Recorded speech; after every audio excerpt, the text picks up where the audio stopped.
Good morning, Caroline. Hey, Lindy. How are you? Happy Saturday. Happy Saturday to you. I'm so excited to get to see you and do this all over again. Me too. Well, everybody who's joining us, I want to welcome you to Saturday's RELO Talk, where we're going to take the guesswork out of relocation by focusing on the truth, best strategies, and practices that consumers need to know to successfully navigate the real estate and moving industries in order to find home. And I'm super excited to have our guest Bruce Waller with us today. I'm a 10 times corporate relocation client. I've recently moved to Boston, and I've been in the real estate industry since we moved from Germany to Dallas. And we're doing this simply to help consumers know, or I'm doing this to help consumers know everything that I wish I had known when I was a client. And this is my co-host, Caroline Carter, and I'm going to let you introduce yourself, Caroline. Well, good morning from sunny Florida, where it proves to be another beautiful day, and I'm heading to the pool after our broadcast. Anyway, I'm Caroline Carter, home transition expert, and I've spent the last 15 years guiding thousands of sellers and educating them on how to focus their time strategically and save money when they're preparing their homes to sell and move. So I am thrilled to be here today because this fits right into exactly what Lindy and I both specialize in to educate and empower consumers. Okay, well, we're going to bring Bruce Waller on right now. I can get him into the stream. There he is. Hey, Bruce. Hey, Bruce. Good morning. How are you? Good morning to you both. Oh my gosh, it sounds so exciting being in. I know. We haven't seen you since we saw you in person back in Dallas at the North Texas Relocation Professionals Conference. For everybody that's watching, Bruce Waller is the Vice President of Corporate Relocation at Armstrong Relocation and companies in Dallas. He helps companies arrange services to relocate their most valuable assets, which are their employees. And he's been doing it for about 20 years. He serves on the board of North Texas Relocation Professionals and also for the Texas, and I hope I say this right, do you say SHRM? The Society for HR Professionals. And he is not just a relocation professional. He's written 2 books. In fact, I have them with me. Find Your Lane. Yes. Great Mile book. Markers that I've been using. I know. Are you proud? They actually made the move, and they're not in storage in Dallas with a lot of our Unlike mine that are still packed, but nonetheless relevant.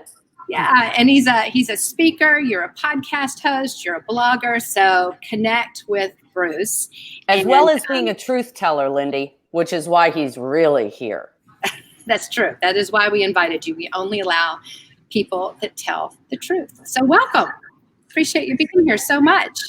Well, it's absolutely an honor to be here. As a matter of fact, I miss you both. You both were at the NTRP Fall Conference. Of course, Caroline was one of our keynotes. Absolutely. Enjoyed that so much. I also have my your Smart Moves book. Be a smart mover. Love it. And I refer to it always. So thanks for having me on. Sure. Hey, we're glad to have you. You're our first guest.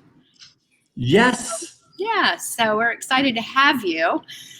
Let's warm things up a little bit. I know you've been running and you've started this whole 5K program, and you know how you have to warm up and everything. So we're going to do a little rapid fire to make sure you're on your toes. How does that sound? Okay, I'm ready. Mountains or beach?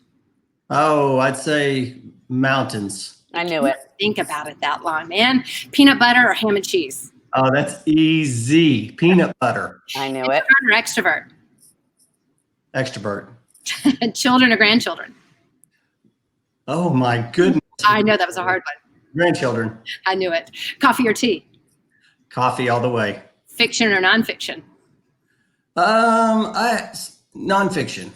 Football or baseball? Football. I love it. A night of bowling or a night at the movies? Bowling. That's my thing. So something, yeah. So we'll let you maybe tell us a little bit about that because I love that. But we're so glad to have you here. Yeah. Why don't we let you kick it off with some questions? Yeah. Let's just jump right in. This is one of my favorite industries to try to unpack because it is the most confusing for consumers. But before we dive in, tell us something about yourself that the general public doesn't know that may be surprising to us. Yeah, I actually was thinking about this question, and I think probably one of the things is that I have an HR certification. And it's funny, years ago, I moved to Dallas, Texas. My parents owned a bowling center. And of course, I managed that bowling center. And then in 1995, I moved to Dallas, Texas, and I started working for a relocation company. And later, I moved on to the sales and marketing side. And I remember thinking, I want to be more than just a salesperson. I want to really find a way to add value. And I got involved with an HR SHRM organization and later got my HR certification. So I don't actually practice HR, but I have a certification. So that's probably one thing that people don't know. That's awesome. And it definitely gives you a more unique perspective than someone else who's just selling the services, right? It gives you an insider's peek, if you will. It does. I think one of the biggest things is that I can have different conversations. Mm-hmm. So many times when I'm talking to HR professionals, they have a lot on their plate. You know, sure. The employee relations, comp and benefits, all these different HR things, and not always moving. And so I try to bring the most value I can. As a matter of fact, I was referring back to my book, and you actually had a quote in there, Caroline, about the importance of creating value. It's so important to do that, whether you're a real estate professional or a moving professional or an HR, whatever you do, it's up to find ways to create value. Well, and Lindy and I both know how much value you create, not only in your own industry, but for those around you. You're a true lifter. So after the podcast, what we're going to do is try to clone you, because our hope is on this podcast that we are gathering the best of the best to really provide consumers who aren't, as familiar with the real estate or residential real estate and moving industries. Like, what do they need to know? Just let's, peel it down to brass tacks so that we can all be better prepared. And in that, I believe is really where we're adding true value. We're saving people time and money. We're giving them the why behind, what we're suggesting they do. So, I appreciate that. I appreciate that insight. Yeah. No, I do as well. And I think that's why we're here. And one of the questions I have for you is, what is, kind of tell me your story. How has your story shaped what you do? Yeah, I know I mentioned earlier, I moved to Dallas, Texas in 1995 to work for a moving storage company. And I remember when I graduated from college and went to work for this moving company, I remember thinking it's all about mindset, really. Oh, yeah. I remember thinking at the time, I'm working for a moving company. Is that really meaningful? It's not a doctor. It's not a lawyer. It's not a teacher. And I remember having that mindset. Yeah. Am I making an impact? Yeah. Right. And I remember really struggling with that thought process for probably 7 or 8 years. But once I got experience and once I moved over to the sales and marketing side, I really, what I call, found my lane. And the reason why I found my lane is because I understood the impact of helping people. So let me give you an example. One of the things that I get to do whenever I'm helping families relocate is I actually get to participate in the moving survey for Dallas outbound clients. Okay. I remember walking through a couple different homes, similar scenarios. So I'll give you this one scenario. I'm walking through the home and I'm with a lady that's getting ready to relocate, interstate move. We're walking through the home and all of a sudden we stop in the living room. She's looking at this piece of furniture and she starts crying. And I'm thinking, oh my gosh, so I stopped and we just kind of stopped and paused just for a few minutes. And the story is that she had lost her husband. And that was the reason for her move. And so it was a very, very stressful time. And I remember thinking at that time, wow, what a great opportunity to make impact here. And so that's the day I realized that, you know what, I'm really doing something that is meaningful and impactful. And anybody that's in relocation, anybody that's helping someone during the stressful time is in a very, very important job. And so that's when I realized that. And I always talk about the importance of being interested versus interesting. You see, whenever the we focus lean off in yourself, to the right? other person's story, Right. that's when we're interested. That's when we Yeah. Sure. I And love Lindy that. and I talk a lot about the emotionality of moving and moving on and how it really does affect every single decision you make from the moment you decide to sell until you unpack the last box in your new home. And if you focus solely on your emotions as the place from which you're going to make these decisions, oh Lord, it's hard because it's right up there. You know, moving is one of the top 5 most difficult life events, along with illness, death, divorce, you know, loss of a job. It's just truly emotional. But I think only if you remove the emotion can you truly navigate successfully. Yeah. So, and I want to give a shout out to a few people that are on here because I think just the fact that they're showing up tells me everything I need to know about the kind of servant heart they are. They are always seeking to provide better services for people. But Michael Walsh is here. He's a real estate agent in Toronto. Lynn Greenberg, who you know at Pivot. Hey, Lynn, good to see you. Nancy Dresta from St. Louis. Moses Collins, so glad you're here. Barbara Tibbetts, who is here and has a book and is selling her home. We've got Jack Jampel. I think you may know Jack. Janet Turner, who runs Ben Cross's LinkedIn Live, or is I would say I think she's kind of the puppet behind the curtain, or the puppeteer behind the curtain in a lot of ways. Sean like Ireland, the Land of Oz. Yeah, Mark Waller's here. Hey, Mark. Hey, Mark. I know that guy. And Wendy Gilch is here of Selling Later, which is a great platform, and I interviewed her this past week. So thanks, everybody, so much for showing up. If you've got questions about moving, if you want to make comments about how you help people move, please feel free to put your comments in the put your questions or comments in the below, and we'll see if we can get to them.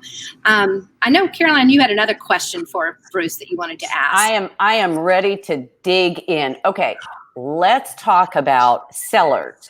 What are the best insider tips? I'm putting you on the spot here. What are the best insider tips for sellers? Meaning, when you're planning a move, it is so overwhelming. People truly, and Lindy and I focus on this a lot, people truly do not know who to trust because today everybody's an expert, okay?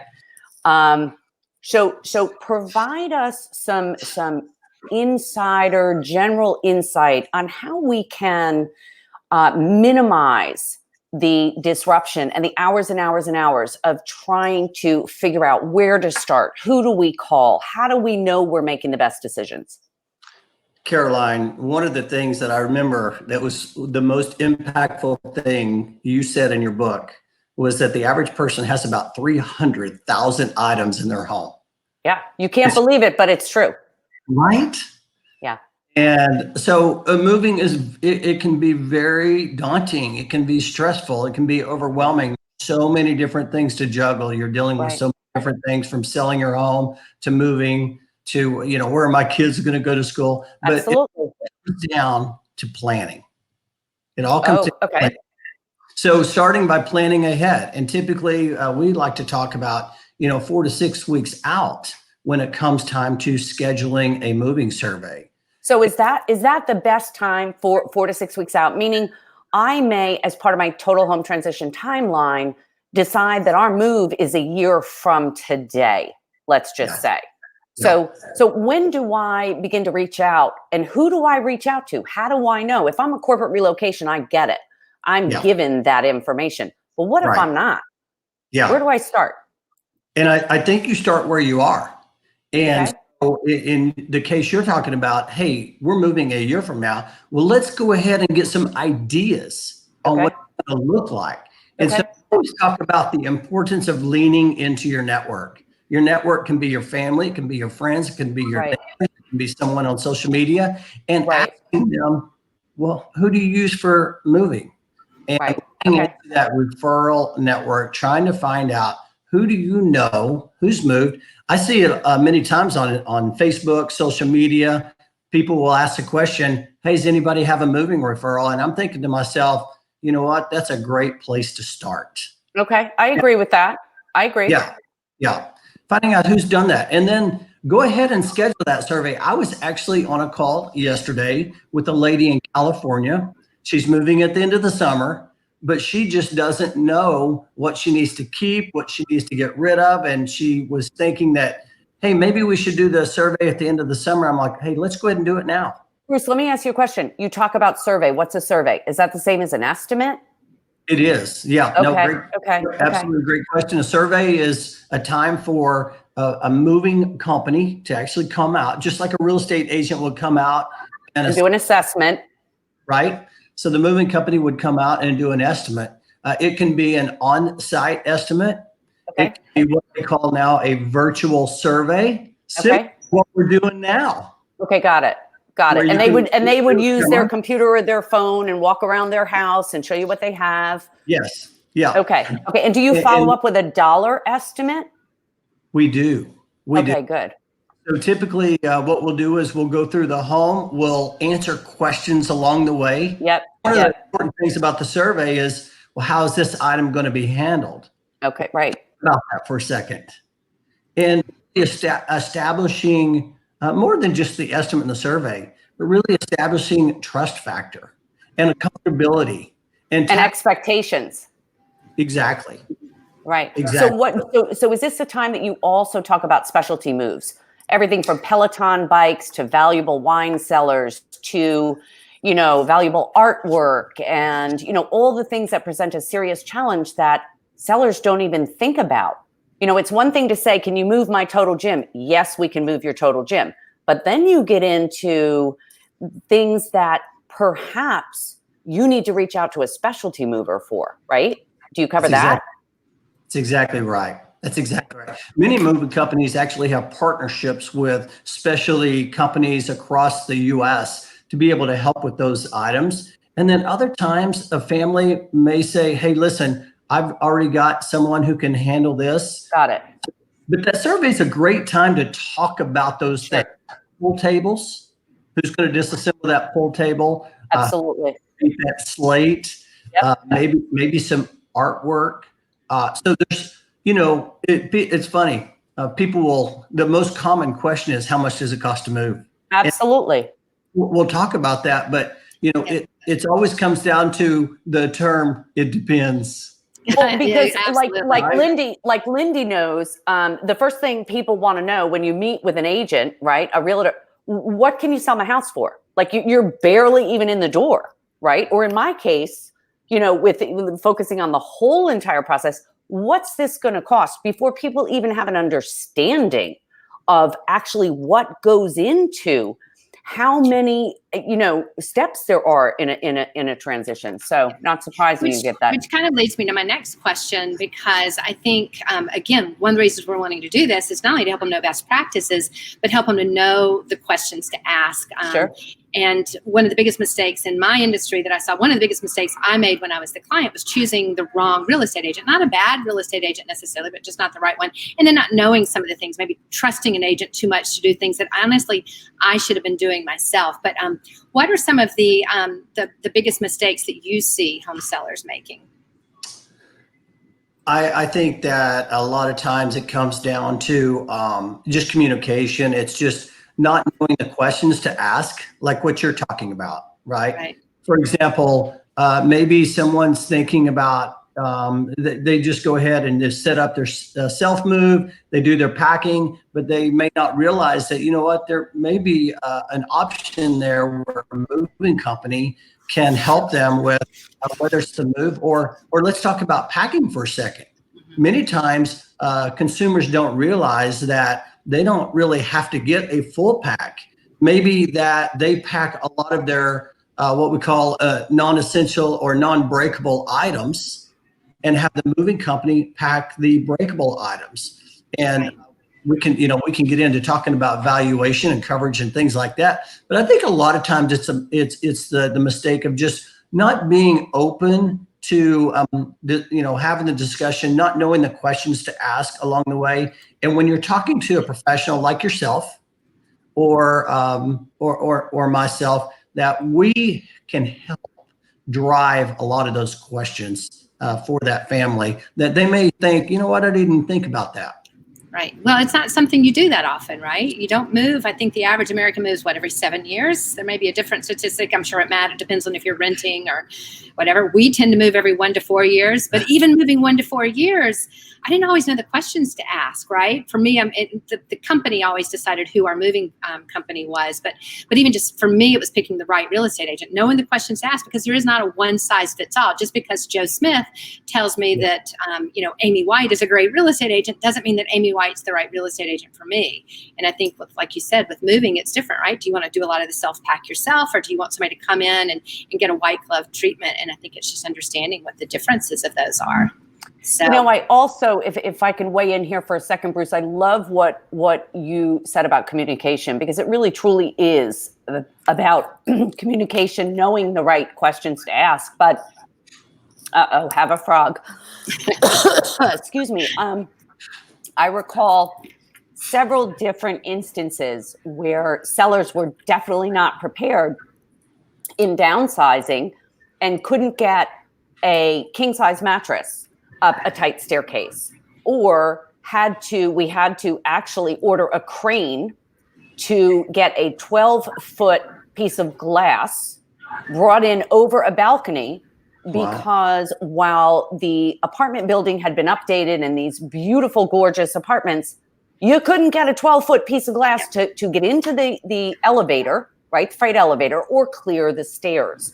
So I think it really, measure twice, cut once sort of thing. And I think that as long as people understand, try to get to the best of the best, who is going to be, more of a truth teller in the industry rather than just make a quick sale. Well, and I think that kind of leads to our next question on managing the cost of the move. I know you wanted to talk about that, Caroline, for sure, how to do that. For sure, because it's definitely instinctual for us all to go to our pocketbooks first. Like, how much is this going to cost? But can you outline for us, what we can expect? I'm not asking you for, averages. What I do know is that Americans specifically move 11.7 times over the course of their lifetime. So this is substantial, right? How do we wrap ourselves around the overall cost of a move? Like, what are the different parts we need to consider? Yeah, no, that's a great question, because you actually have 4 different types of move. You have a local move, and local moves are based on hourly rates generally. And the size of the move is going to drive the number of movers, which is going to drive the hourly rate, which is going to drive the total time. And so you have your local move, you have your intra-state move that's moving within the state that you are in, you have your interstate move, and you have your international move. And so all of those are going to vary. But let's talk about the interstate move. And someone, let's say, moving from Texas to Florida. Typically, whenever you're trying to look at an estimate, you're looking at different areas. Number one, you're looking at packing services. What is it going to cost to pack my goods? And materials, because people have no idea how much packing materials actually cost. Yep. Or how much they'll need. That's right. And that survey will help with that conversation, to get that conversation started and that communication. But you have your packing materials. You have your transportation services. And that's what we call in our business, we call that line haul. And that's where the driver's getting paid. And then you have your third party services or your specialty services. And that's where we talked about disconnecting a washer and dryer or refrigerator or crating a glass top or doing some type of hoisting, like you had mentioned earlier. And then you have your valuation coverage.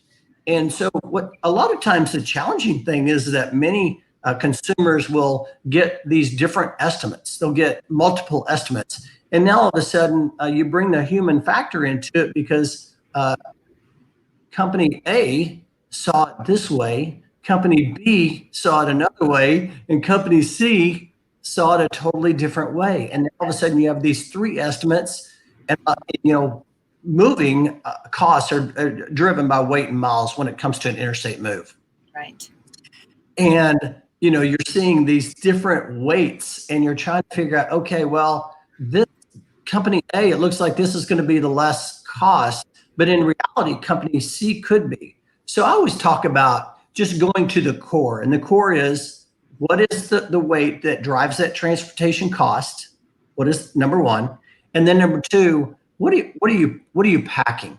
And what kind of specialty services are you doing? And then let's look at that. And that's how you can start getting into really great comparisons. But until you really look at that, it's hard to just say, okay, company A has $5,000, company B has 7,000, and company C has 10. So let's just throw company C out. Well, company C may have right, and that's something that, again, that we don't always know. And I think we've got a number of real estate agents that are here watching, and I think sometimes we're the boots on the ground, right? And a lot of times, sure. I mean, I know when we moved, it was always, I was the one that was kind of handling everything, but the moving company wasn't talking to me; they were talking to David. The relocation company wasn't talking to me; they were talking to David. The corporate housing wasn't talking to me; they were talking to my husband. But the real estate agent was where I had the direct contact. Yeah. What are some things that the real estate agents need to know, or things that they can know to help just be a better resource for their clients, to help them ask these questions?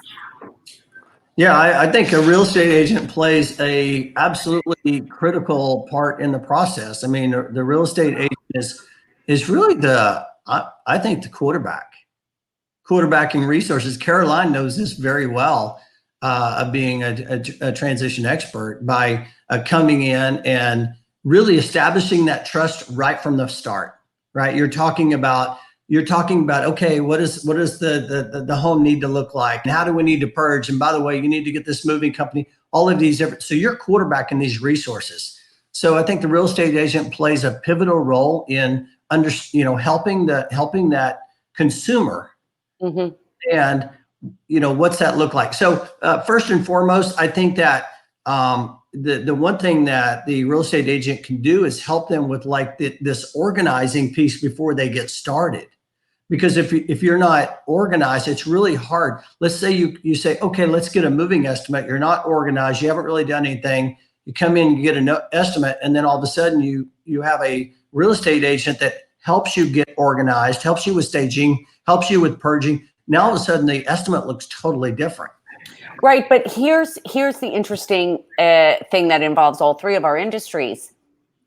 Many agents typically are sort of finished with their suite of services once the closing happens. What we're finding, and what I've seen for many years, but what we're finding now is that agents are looking for ways to become adept at creating more value for their clients. So they're looking past the closing table to say, listen, I'm in it for the long haul, okay? I'm looking to help you through stage 2, which is the move, okay? Mm-hmm. Here's how I can help. And by doing that, they're not only reinforcing their value because they're dipping into their Rolodex, right? But providing that consumer truly, much needed information to help them, move to the next step. Would you agree with that, Lindy? Absolutely.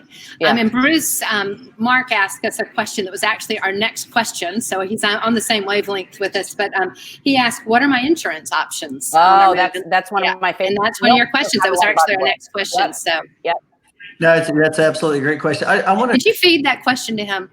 I want to touch on just one thing real quick before we leave the topic of real estate agents, how they can help, because there's an area too, and that is, there's several different checklists that you can find on the internet for moving checklists. Like what? Like where? So, for example, I represent Armstrong Relocation. We're an agent for Unigroup worldwide. So if you go to United Van Lines, and you can click and find moving checklists. Okay. That checklist available. I think I might have seen a checklist in your book. Moving101.org. Okay, exactly. And so I think that real estate agents can also just add incredible value by helping the consumer go ahead and put a moving checklist in front of them and say, no question, I've got that resource that I think they'll help along the way. And then that consumer can work with the moving company saying, hey, I have this checklist. Let's walk through it. I think that's. And also to help the consumer, and Lindy and I talk about this a lot, to keep the overwhelm at bay. because we've all moved personally, obviously, but we know a lot more about our specific industries than a layperson, right? And one of the things that we find is the anxiety, the responsibility. How do you eat an elephant? One bite at a time. So keeping the overwhelm at bay is really first and foremost, an issue that we need to address constantly when we're dealing with consumers who are upending their lives. So this information hopefully will really, point them in the right direction. It's knowing which checklist, because not all checklists are created equal, right? It's like everybody's an expert today. So No, yeah, you're absolutely right. So let's talk about valuation. So that's let's do it. Very important part of the move. So we talked earlier about when you're looking at your different costs, you're looking at packing, you're looking at transportation services, you're looking at your specialty services, but then finally, most importantly, you need to be looking at your valuation coverage. And it's important to kind of point out that valuation it's not insurance, but it functions like insurance. So valuation basically ensures that you're compensated for any damage that occurs. And so what we have typically what you have is you have a couple of different options. Okay. You have what you call your released value. We call it liability coverage. And that is basically where you don't really have any valuation coverage because it's set release value at 60 cents per pound. So what does that mean? I have no idea. I still don't. And I've been doing it for years. So if let's look at a flat screen TV. Okay. Flat screen TV. Let's just say a flat screen TV weighs, let's just say 50 pounds, which probably doesn't weigh that much, but 50 pounds. So if that flat screen TV was damaged during that move, you're going to get 50 pounds times 60 cents equals $30. So it's based on pounds, not value. Yes. This particular insurance option is based on pounds, not value. That's exactly right. And that's a great point. That's scary. Yes. And so many times consumers are looking to, hey, how can I cut cost? You know what? Yeah. I don't need that valuation coverage because I see that costs $400 and I have my own homeowner's insurance. So I think they'll cover that. But what they don't realize is that homeowners insurance typically will not cover the transportation related damage. So it might get some coverage, but maybe 10% of that. And definitely not the full value of the TV. No. Okay, so what's our next option? So, and I think that's probably one of we talk about mistakes. I think that's one of the biggest mistakes is that people don't realize the importance of that. So the second option is what they call full replacement valuation coverage. And what does that mean? Well, it means exactly what it says. If this item is damaged during the process, we're going to replace it at full replacement coverage. We're going to repair it. First, we're going to either repair it. To restore it to its original state, right? Right. If we can't repair it, we're going to replace it at that cost, or we're going to cash out if we can't find that item at that full value cost. Ding, ding, ding. We have a winner. Exactly. And so full replacement coverage is typically based on $6 per pound. Once again, we're at pound. So who is running the moving industry, for God's sake? Honest to God. Right. So for total, so let's do an example. Let's have an example. 3-bedroom home, average 10,000 pounds would be a $60,000 full loss full value coverage. Replacement. Right. So if the whole entire shipment for somehow, some way was in some type of accident, everything got damaged in the shipment, full loss, they would get that $60,000. And that's how that typically works. I doubt anybody could replace everything they lost in a 3-bedroom home for $60,000. I'm just going to go out there and say it. Well, there'd be some people that could. But. So let me point out a couple of things. Since we're talking about valuation coverage, let's also talk about there are sometimes you never know what's in a family's home, do you? No. And so let's talk about high value replacement items. Maybe families have a high value painting, that they paid more than something that might be $6 per pound or more than $1,500. And so high valued items are typically those items that are, again, they're higher priced items. And so what we do is we actually provide a form for the consumer to complete that says, tell us about any high extraordinary value items, oil paintings, furniture. Exactly. Typically, that's something we look at as $100 per pound per article. That's kind of our rule of thumb where we start. Now, and you explain that to consumers. We do. And I think the important thing there is that during that survey process, we're pointing that out, not just that you put it on the inventory, but we're also saying this. If that for some item, for some reason were to get damaged and we cannot find that, how are we going to cash that out? Yeah. We need you to tell us what is that value. So therefore, during the survey, we're saying, hey, do you have an appraisal on that? And if you don't, go ahead, let's get one ahead of time. Right. And that's where you probably get, segue right into the specialty movers. Right. As we talked about, whether or not it's, art, whatever it is. And that makes sense. It could be. It could also be, maybe it's a wine collection.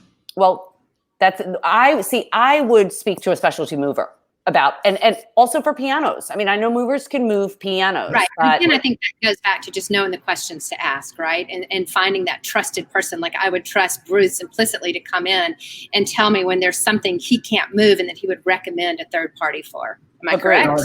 You talked about truth tellers. I think that's what you need. And you've got to make sure you've got that. You have to make sure that you have that. I mean, that's why I use that hashtag not your realtor, because I would have people call me and ask me to list their farm and ranch. I'm not a farm and ranch agent, right? That's not what I do. And a good mover is going to be, you need to make sure you've got that person that's going to say, I don't move wine cellars, or I don't move grand piano. Stay in their lane.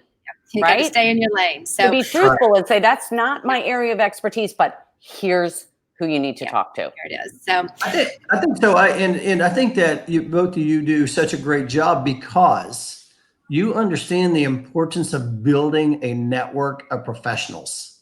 Right. You can lean on during the process by saying, hey, this isn't really not our specialty, but let me introduce to you someone who can help you with that. Right. And we've got a new agent on here, and he was excited to be hearing all this, because I think that's one of the challenges I know in my industry is that real estate agents really aren't trained in customer service at all. They're not trained. You might go to a class that might teach you to have a network and stuff, but a lot of it's about networking and getting new leads, not about really taking care of the customer, which I know you see this in your industry as well. And that kind of leads me to my next question. And that is that I know you were quoted recently in an article that Lynn Greenberg wrote, just talking about how important it is for the relocated employee to find the courage to meet new people and to get connected to community. And I love that, because it tells me everything about you, that was your quote to Lynn Greenberg for this article for Mobility Magazine. But it's much harder for the relocated spouse. And I just did a research with Lynn that she used, and we found out that only 5% of the respondents that have recently relocated, meaning they moved this year, had anyone from the move reach out to them. Mm. Now, in my opinion, that's not the mover's job. That's the real estate agent's job, right? That's the person that should reach out. But kind of what is your experience? How does Armstrong, or how can any RMC ensure that a client is either assigned or chooses the right agent, or that the agent that they're working with kind of understands that they're the boots on the ground a lot of time? So I'm actually involved. We started a networking group a couple of years ago called CLIMB. Stands for Connect, Lead, Inspire, Mentor, and Build. And basically, love that. We read leadership books and we talk about them. And what you're talking about reminds me of a story in the latest book called The Power of Moments. And, Chip Heath. And it's talking about missing moments in this particular section. And it was talking about how companies miss these incredible moments that they can make impact, like what you're talking about, Lindy. For example, many times a real estate agent will send a gift as a housewarming gift. And it creates a really neat moment. But what about a bank that just got this a client for a new loan for, let's say, $400,000? Now all of a sudden, instead of sending a letter that says, "Hey, here's when your first payment's due," why not send something saying, "Hey, thank you for the opportunity," and reaching out to them and talking to them more about the loan, but more about, "Hey, welcome to the neighborhood. Glad you're a customer," right? So what you're saying, Bruce, is that we all should be looking for those moments of impact in each of our industries as we intersect with the sellers and the relocated families, that when we interact with them, we're looking to crystallize for them a feeling of welcome and inclusion, and we can do that each in our own separate industries when we interact with them. Listen, relocation is emotional. It's stressful. Yeah. Moving to a new home, it's like going to a new school. You don't know anybody, and it's a great opportunity to really just drive connection, right? But even if we're not compensated for it. And we have to use I call it the 100-0 rule. We have to give 100% and expect zero in return. Absolutely. And I think that's the problem, again, with, I think, the way that sometimes people are trained, or maybe it's just not their natural ability, but we've got to have those people, boots on the ground. That's why I would love to have, and what I've created or working to create, like even with Annette Walters, real estate agents that have actually moved, right? Because, or in a training that Annette has mainly written, that is helping people understand maybe that haven't moved, but you have to understand the emotionality of that. And that gets me to Wendy Gilch's question. She asked, what's the best way to help a seller change their perspective from the emotional to a business perspective, which is a great question, right? If we're moving and stuff, I mean, that would be what I would tell any consumer. You need to look at this as a business transaction. You need to interview an agent like you're interviewing a business transaction. But same thing for a real estate agent. You need to not look at this as just business. You need to look at the emotionality of moving. You need to put yourself in that client's shoes, especially that accompanying talent, the relocation spouse, and understand and anticipate, be one step ahead. What are her needs? How can I research schools for her before she shows up here? How can I get her connected if she's moving here from another state? How can I get her connected with other people from California or other people from New York?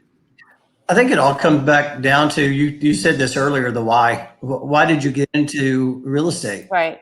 You want to help people, right? So let's find a way to help people. And I think many times we get lost in the world of, I'm not making any money on this, so maybe I shouldn't worry about this and I need to go on. But at the end of the day, it all comes down to helping, giving, because the more we give, the more we get. Right. I want to go back to Lynn's question real quick. And I thank you for the question, Lynn, and the opportunity to be part of that article. I love what Pivot's doing, connecting spouses and just families in the new location. But that's part of what we call settling in services, right? So there's many companies out there, for example, that have spousal assistance programs. I was actually thinking about, at our fall conference that Caroline, that you spoke at, we had a corporate panel. And actually, no, it was the meeting before that, I'm sorry. But we had a corporate panel, and one of the corporations had mentioned some of the services they offer. And someone from the audience that was with a spousal assistance firm asked, do you provide assistance for your candidates' spouses? And the answer was, I didn't realize that was a service. Okay, well, welcome to the NFL, because it is now. But which is why I asked when I was at the conference is, why don't we have, and I still will propose it to you, or we could do it virtually, let's get a panel of spouses up there for your next conference and talk about that. And let's talk about the costs. When I just moved, the company spent over 6 figures to move us. They paid an agent that didn't do anything, because I found the buyer for my home, $20,000 for about 10 hours of work. She never even came to my house. She was the buyer's agent. But my company reimbursed her the standard 3% for 10 hours of work, maybe max. That's $2,000 an hour. But I received nothing. So I am here in Boston, and I'm not bitter. I'm fine. It's not about me. I'm good. But I'm thinking about all the other relocation spouses. I'm thinking about all the times when I moved with little ones, or, had to recreate my career when I moved to Dallas for the first time. Why are we paying an agent $2,000? I don't want to get into controversial, but no, because I'm teeing up the next question. I'm ready. It needs to be fee for service. There needs to be some kind of, and I know some answers. We just have to look at it differently to get agents paid fairly, so they're not bitter, because we know a lot of them are in relocation, and to make sure that we have some of those savings that we can save to take care of some of those emotional needs that are needed beyond the physical. For sure. But I think, Lindy, the what we're trying to do here is to help consumers ask the question. Absolutely. What are the right questions? So I've got, just moving back to the moving industry, I've got a question for you, Bruce, that has always literally flummoxed me. Let's talk about technology and inventory. Oh. Can you please explain to me, on a handwritten inventory, what does XYZ123 green mean? Honest to God, no one can decipher a moving inventory but movers. And everything is labeled chair, even though we know there are like 7 different kinds of chairs coming out of a home or going into a home. Can you talk a little bit about whether or not the technology is evolving, or are we stuck with XYZ123 chair? Yeah, listen, I think that's a great question. And, I've been in the business now for about 25 years. I remember when I came in, and I remember my very first move, and I remember thinking the same thing. What is this? What is this? Like, who thought of this? Fred Flintstone? It can be very confusing, but it all comes down to a couple of things. Number one is communication, right? And that's even during the survey, talking about, what that process is going to be like. Okay, based on your volume, we're going to come in and we're going to pack on day 1. On day 2, the van operator, we call the drivers van operators. The van operator is going to come in, and he's going to walk through your home, and he's going to put a sticker with a number, typically 1 through 300. That means nothing. Just kidding. Go ahead.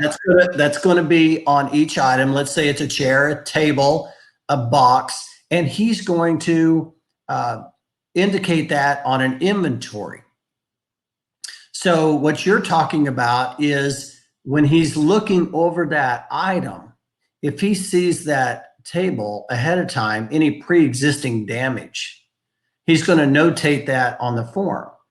Well, so it's to notate damage. It's not necessarily to inform the consumer, because what I know to be true after, thousands of moves is that no one can understand that inventory. It's why in the book Smart Moves, I suggest people dovetail that inventory with their blue painter's tape and black Sharpies and notate what type of chair it is. Okay, I don't want to take time today to go over it, but it's very consuming for a consumer, because what happens is the movers, by the way, there's a big difference between who is the estimator, if you will, and the folks that show up, the team that shows up. So there's not necessarily always great communication between the two. So, is there an inventory, an inventory that's going to be, standardized or computerized or something? Is that happening? Yes, it is. As a matter of fact, I was just going to mention, it's kind of like the Pareto principle, 80-20 rule. Right. 80% of your van operators are going to do a great job with this, but you're going to have that 80% that are maybe not going to communicate as well or explain as well, and it becomes confusing. But I actually have next to me, I actually have this, what they call a quotes to go system. And we use that for United Van Lines when we're out doing the survey. So our technology, I remember when I first started, I was like making little chicken scratches on this piece of paper. You have 7 chairs, you have 2 sofas, and you're going through this inventory per room, and you're making, and at the end of the survey, the customer would say, okay, now how much is this going to cost, or how much do I have? And I'd be like, it's going to take me a couple of days to figure all this No out. question. And it's also only as good as the person creating the inventory, which is what gets back to chairs. Seven chairs. They're all chair. But the great news is this. Yes, technology is advancing. Today, we can walk in with our iPad. We can do the inventory. Before we leave the home, we can tell them not only the survey volume, the survey weight, but we can give them a price in the home. Right? Thank God. Right? We can do that. And then as far as do the movers still ask you to fax back the contract? Because that always killed me. what's a fax? Exactly. So I'm so happy because you need more women running these moving companies. Okay. They just, whip it right into shape. Yeah. As a matter of fact, that as soon as they get done with that estimate, they can actually click with one button and they can send that to an email. As a matter of fact, they don't even need to sign the order for service anymore. They can do that electronically, just That's like awesome. like a real estate transaction, same thing. But to answer your question on the inventory for the van operators, I don't know what the percentages are, but that is definitely advanced. I know most of our van operators are using electronic inventories today to where Thank God. inventorying, they can actually print that out. And you think about it. There are 8,000, according to the American Moving Storage Association, there's about 8,000 moving companies. Wow. And so, but as far as like United Van Lines, there's about 550 agents. That you have other national van lines, North American, Atlas, all these different agents. Sure. Most of them are advanced in technology. It's the ones that It's aren't the small, independent. Yes, typically the small players, they just haven't been able to invest in that technology. Sure. Game. So the good news is we are advancing, and I'm excited to see kind of what's ahead. Thank God. I love that. Yeah, I love that. And we're getting kind of close to our hour, so I wanted to kind of start wrapping up. I don't know if you had any other questions about the moving expense part of it in particular, Caroline. I do. And I see this happen and I cringe, not with the sellers that I work with, but you read about this all the time. Where in the contract does a seller check to make sure that their move is not going to be contracted out to a third party? Yeah, I mean, I think that is a great question, and that's basically on the contract. You're signing a contract with the moving company. Now, if they're a broker, that's a little bit different. A broker doesn't have bricks and mortar, and they don't have rolling capital, and so therefore, the question needs to be asked: are you my moving company? And do you have employees versus contractors? Are you going to outsource my move? That's right. Yeah, again, I think it's just knowing the questions to ask. And a lot of times that's just not something, necessarily a seller's going to know. Yeah. Okay, I have one more. Go ahead. Sorry. I was just going to say, we need to do our research, right? We need to check with the Better Business Bureau. We need to be looking at the reviews and just making sure that, we're looking at, do they have a track record? Right.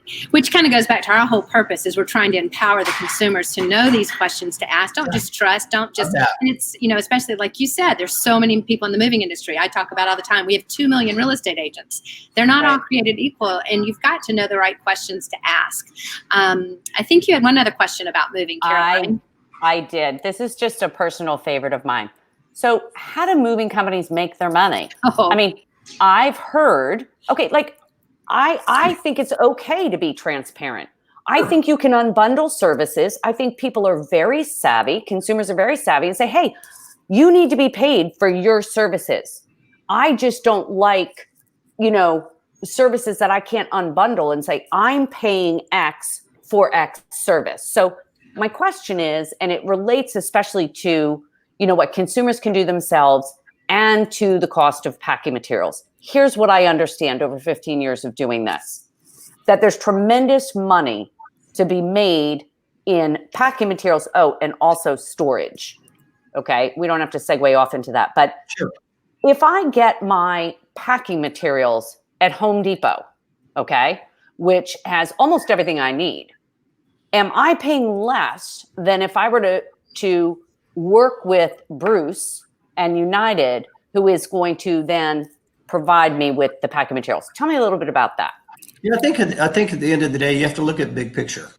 And yes, the margins aren't high, but there is moving companies do make money on pack material. They make money on transportation.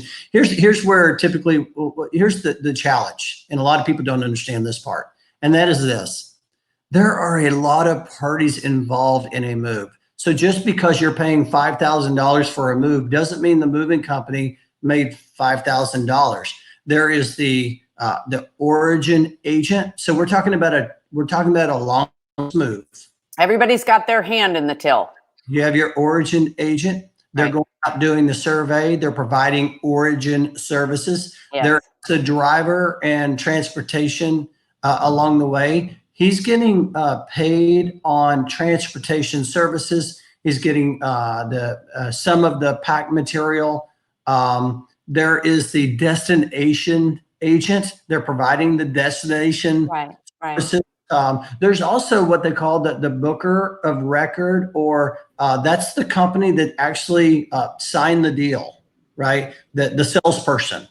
And so they're getting a portion. So it's a lot of distribution of revenue along the way, but the majority of the revenue goes to the hauling agent, which would be the van operator. Okay. So now, the van operator, interesting fact, van operators I was looking at American Storage Association, they typically net out 80 to 100,000 per year, a good van operator. But they might haul a lot more than that. Here's the thing: they're having to pay labor, they're having to pay all of their truck repairs. So they have a lot of expenses along the way. But to answer your question about the Home Depot versus, I want to just refer to one other thing, and that is this.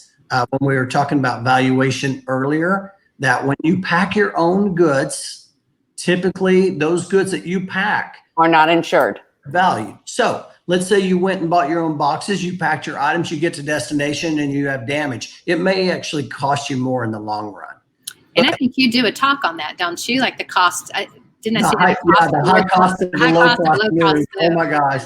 Yeah. It's so fun. We may just have to have you on there to give that whole talk sometime. I would love to do that. But at the end of the day, I'm going to just answer your question by typically that cost should be very competitive with a going out to Home Depot versus a moving company. You may have some other companies that have higher markups, but for general, they're typically they're competitive. Yeah, which goes back to doing your homework. And Wendy Gilch commented. Wendy Gilch is the founder. She's a seller herself, and she created I met her at Inman. She's created a platform called Selling Later, and I would love to see when it started in Dallas. But she said she loved the transparency, because that was one of her frustrations when she was the consumer, or she still is a consumer, was just the lack of transparency throughout the entire process. So I agree 100%, which is why we're all here. To provide that transparency. I think that's what I enjoyed mostly in Caroline's book, Smart Moves. Yeah. I love you talked about the moving company. You talked about the red zone. That was fantastic. Okay. But you're very transparent in the book, and I think that's what people appreciate. Yeah. Well, thank you. So we have to be. So I want to end on a fun question. Can you tell me, you've been in this business for 20 years, right? Yeah. Like a fun story, like what's one of the more humorous stories of something you've had to move, or a funny request by a client, or something you've experienced in this industry? Yeah, I just was looking at that this morning, and I posted it, and it was basically it seems like everybody has like a pet story. Right. Yeah. So I have helped families move pets through pet companies, but not necessarily this way. So yeah, I'll just share this. One of our van operators actually shared this, and I posted it online. And that is, he was actually helping a family relocate to Dallas, and he didn't know there were any pets, and so he loaded the shipment along the way, got all the shipment loaded. And then a couple of days later, the family called the van operator and said, "Hey, where's Fluffy? We cannot find our cat anywhere. Sometimes he likes getting into the furniture. And so could you just check?" So he pulls over and he doesn't see the cat anywhere. And so he's like, I don't hear it. I don't see it. I'm sorry. So 8 days later And so we are delivering the shipment, no cat. You know, we're like, you know what? I'm not sure what happened to your cat. The very last item that comes off the truck is a sofa and has a cat meowing on the inside of it. Oh my God, that's The a cat great was story. alive. 8 days. That's a great 8 story. days later, no food, no water. They ripped open the bottom of the sofa and the cat came out and was saved. And the family. Thank God. Thank That God. is So, right? know where your pets are. Exactly. Know where your Along with pets your are. children. Right. Put that on Right. that checklist. Oh my gosh, that is too funny. That's a good one. That's a good one. Yeah. Well, Bruce, we appreciate you so much. Do you have any other last tips or thoughts or things that you would want to share with anybody that's watching today? I mean, I just think that just keep watching both of you each week on the show because you're Thank sharing great information. I think the most important thing is just planning ahead, continuing to be open to conversation, asking for referrals. I mean, just doing all the little things. Right. How does our community find you, Bruce? Yeah, I think the best way to find me probably is just my name, brucewaller.com. All my social media sites are on my website. You can go to armstrongrelocation.com to learn more about our company and how we might be able to serve you and your clients when it comes to relocating the household goods. And yeah, LinkedIn. I'm very, very active on LinkedIn and Twitter. So I'd love to connect with you and serve you any way I can. Well, awesome. We appreciate you being so much there. And yeah, definitely, Absolutely. if you're watching today, get connected with Bruce, follow his blog, check out his podcast. And if you ever need a great mover, get in touch with him and find out if he can't do it. He can certainly direct you to people that you can trust to take care of your move. So, Bruce, thank you so much. We appreciate you, Bruce. it. You're welcome. This has been so fun. I appreciate it. Great Thanks, seeing you. Bruce. Okay. Yeah, take Have a care. good one.